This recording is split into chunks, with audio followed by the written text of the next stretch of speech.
enshrined in the Constitution. Like every one of you, I took an oath, both as a soldier and as a member of Congress, to support and defend the Constitution of the United States against all enemies, foreign and domestic. Now, I've had the privilege of serving alongside many of you in Congress for 8 years, representing the people of Hawaii's 2nd Congressional District, serving on the Armed Services and Foreign Affairs Committees.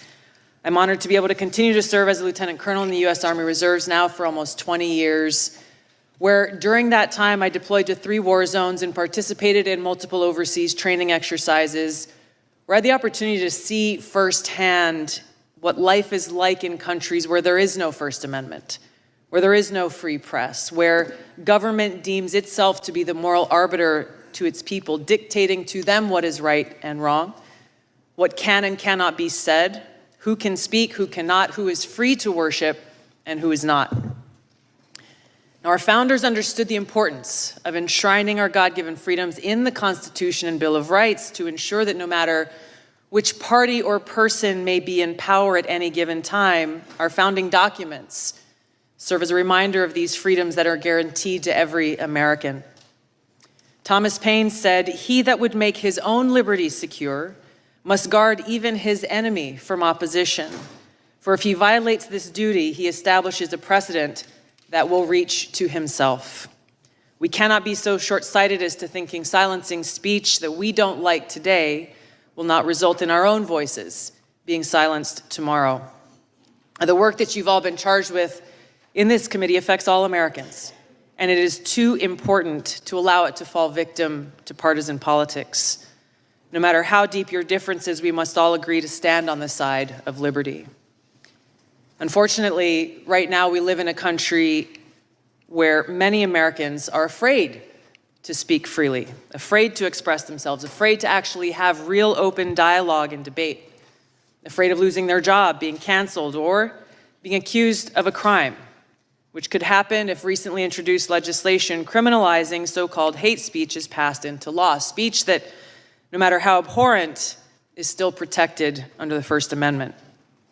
Now, this fear and this culture of fear and self-censorship is not unfounded. We have individuals in our government often working through their arms in the mainstream media and big tech, doing exactly what our founders rejected, trying to control what we, the people, are allowed to see and say under the guise of protecting us from so-called misinformation or disinformation. Now, of course, they appoint themselves as the sole authority and voice of truth, of information, backed by the most lethal force on earth with the power to target anyone they deem a threat. They alone are the ones, self-designated, who get to decide what is true and what is false, what is information and what is misinformation or disinformation. They say they're doing this for us, that they're doing this for our own good, to protect the people. But in reality, the truth is they think that we're too stupid to think for ourselves, too stupid to discern for ourselves and to draw our own conclusions. Now, the idea that we must just blindly accept whatever the government or those in power tell us is true goes against the very essence of our Constitution and Bill of Rights, which were created as a resounding rejection of the reign of kings, churches, and authorities. They tell us we must blindly trust them or face the consequences, even though our government has a long history of lying to us, the American people. Just to cite a few examples, we were lied to about the weapons of mass destruction in Iraq, which spurred the war that I and so many others served in and so many others sacrificed their lives in. They lied for almost 2 decades, claiming success in Afghanistan, when in fact we saw failure after failure after failure, coming at a great cost to this country. We saw lies about Vietnam that were revealed in the release of the Pentagon Papers. We saw lies about our own government illegally surveilling Americans. These are just a few examples. There are many more. Ranking Member Plaskett talked in her opening comments about how individuals in the FBI also throughout our country's history have abused their power, weaponizing those agencies to advance their own political interests. This is not and cannot be reduced to a partisan fight. The stakes are too high. We all must recognize our own responsibility to stand against such abuses. But as we sit here today, the danger is that if we choose to reject or challenge whatever those in power declare is the so-called truth, we are accused of being anti-authority. We are accused of being a danger to society, accused of spreading misinformation, and are then targeted, smeared, and called things like Russian asset, white supremacist, bigot, racist, sexist, extremist, traitor, and so on. More dangerous than any baseless smear, our own government institutions, which exist to serve the people, they are being weaponized against us. The Department of Homeland Security declared a heightened domestic terrorism threat due to 3 factors, the first of which is, quote, the proliferation of false or misleading narratives which sow discord or undermine public trust in U.S. government institutions, end of quote. They are the ones who get to decide what those false or misleading narratives are. Former CIA Director John Brennan said in 2021 that, quote, members of the Biden team are now moving in laser-like fashion to try to uncover as much as they can about what looks very similar to insurgency movements that we've seen overseas. An unholy alliance frequently of religious extremists, authoritarians, fascists, bigots, racists, nativists, and even libertarians. End of quote. Attorney General Garland charged his newly created domestic terrorism unit with targeting those who hold, quote, anti-authority views. That included parents who dared to protest at Board of Education meetings, concerned and standing up for the right for themselves to have a say in their children's education. A draft copy of the Department of Homeland Security Quadrennial Homeland Security Review outlined their intent to target quote unquote inaccurate information on a whole host of topics, to include the origins of COVID, vaccines, the U.S. withdrawal from Afghanistan, and U.S. support to Ukraine.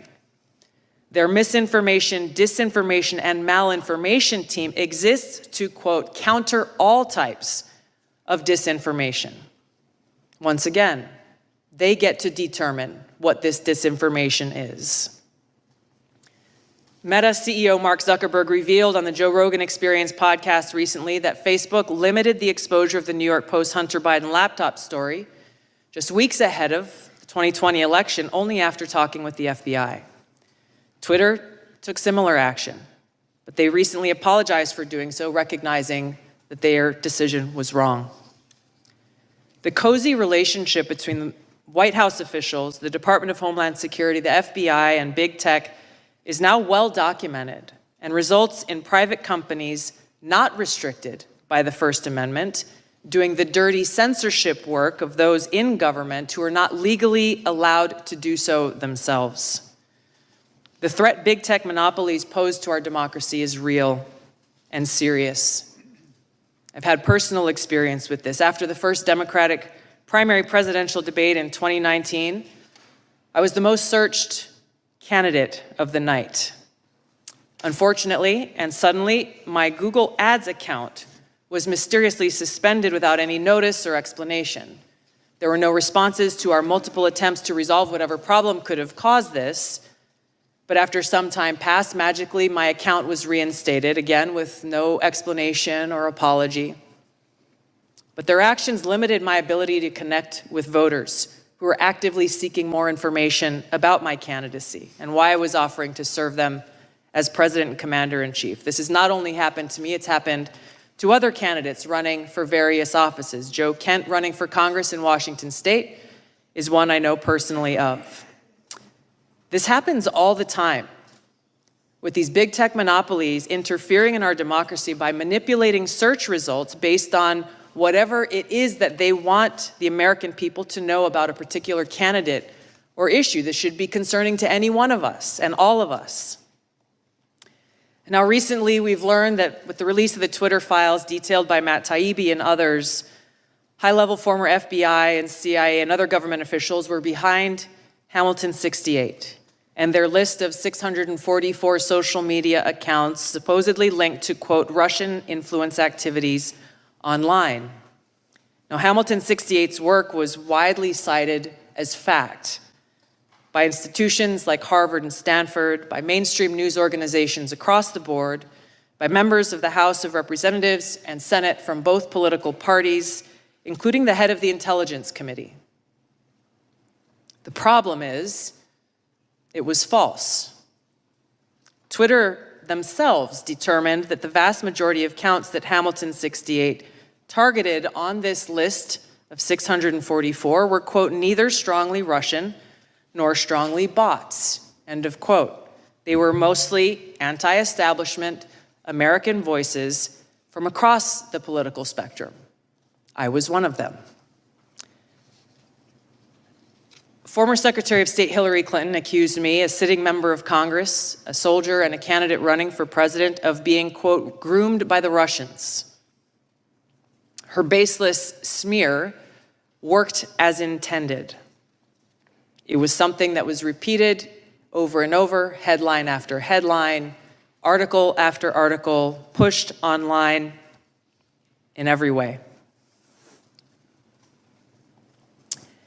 This had the harmful impact that was intended. I could give you many examples of interactions that I've had with people throughout that campaign and still today.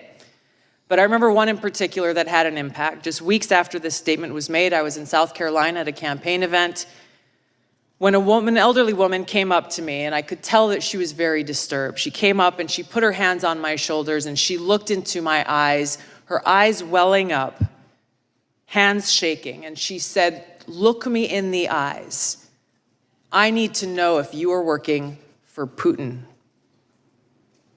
She was serious. I couldn't believe it. I looked her straight back in the eyes and expressed to her from my heart how much I love this country, so much that I'm willing to die for it. More recently, U.S. Senator Mitt Romney accused me of treason, a crime that is punishable by death under our laws. I challenged him to back this serious allegation up with evidence. What was this based on? There was no response, no explanation, no evidence, and certainly no apology. Now, these accusations are often shrugged off as, well, hey, it's politics. People say things about each other all the time. That may be easy for some of you to say, but for somebody who wears the uniform, this is serious. And it's serious not only to me, but to my fellow service members and veterans, every one of us making a decision at some point in our lives to raise our right hand, prepared and volunteering to lay our life down for this country. What does that mean in reality? It means that before every deployment, in our own hearts, we have to make peace with the possibility that we may not come home. It means writing letters to our loved ones, trying to find the words to express our love and gratitude, knowing that that may be our final goodbye. It means for those of us who do come home, doing our best every single day to honor the great sacrifices of our brothers and sisters who paid that ultimate price. This is much bigger than me or any one individual. When those who dare to challenge the establishment are targeted by this powerful conglomerate of government, corporate media, and big tech, weaponizing all that they have against the people for their own selfish gain, it has a dangerous chilling effect on free speech, and it sends a very powerful message. If you dare to challenge us, we will come after you. The more we allow this to happen, we start looking less and less like a democratic republic and more like a banana republic. Instead of a government ordained to secure these rights, we are now increasingly facing a government determined to take those rights away. George Washington warned, "For if men are to be precluded from offering their sentiments on a matter which may involve the most serious and alarming consequences that can invite the consideration of mankind, reason is of no use to us. The freedom of speech may be taken away, and dumb and silent we may be led like sheep to slaughter." We have to stop this insanity and protect these sacred freedoms. Vanquish the fear and self-censorship that is now pervasive. Every one of us taking action to breathe new life into the open marketplace of ideas that is at the heart of a thriving democracy, encouraging vigorous and substantive debate, encouraging people to think for themselves so we can draw our own conclusions, where we can disagree without devolving into hate, where we can respect each other as fellow Americans and treat each other with aloha.